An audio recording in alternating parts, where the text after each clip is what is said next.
Wave 5 of the Mario Kart Booster Course Pass brings another set of 8 maps and 3 new characters, including Wiggler! Also these two. As expected, there's 1 brand new map and 7 remastered, beginning with the Feather Cup. Athens Dash starts us off with an interesting mix of off-roading and gliding and defacing ancient historical landmarks. It might be a little confusing on your first race, but give it another shot and on the second race it'll be more confusing. Athens is densely packed with a different aesthetic to a typical tour track, which I absolutely appreciated. But my own opinion is secondary to the Queen of Judgment. That's right, it's time for Flowers feelings.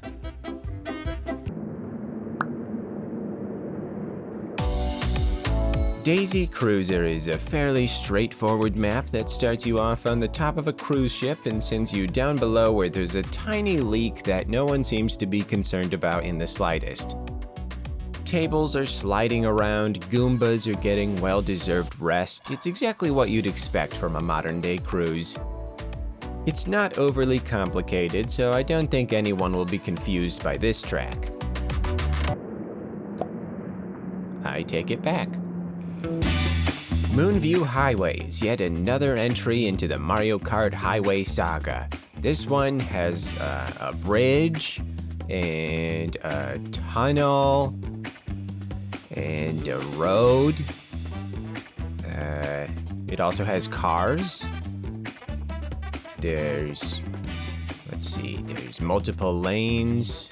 Oh, there's a jump. That's pretty cool. It allows you the opportunity to temporarily increase your elevation, which is pretty neat. Let's get Flowers feelings.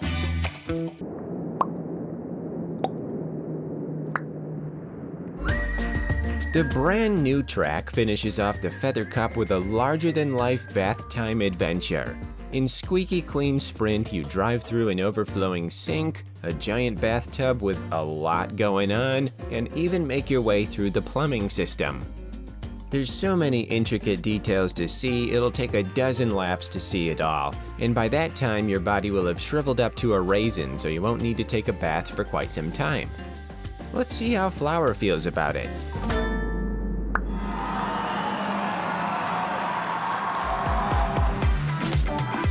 The Cherry Cup begins with Los Angeles Laps, another tour level taking place in the heart of a city where everyone respects the common worker and no one ever feels exploited by the wealthy elite. Slide around the beaches and boardwalks, whip around the downtown and fly over an awesome tennis stadium. And hey, while you're here, why not visit the oil drilling fields, which are technically in direct opposition to the ban on drilling within city limits, but I guess that's not my problem, is it?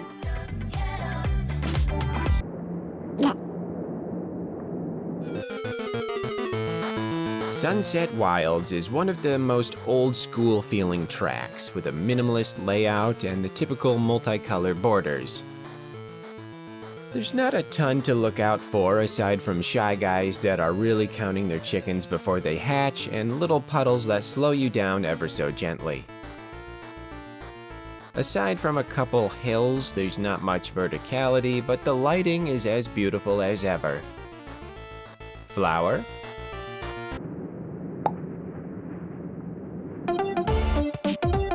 Koopa Cape was one of my personal favorites from the Wii era. The winding hills, the water slides, the underwater half-pipe, it's all back and better than ever.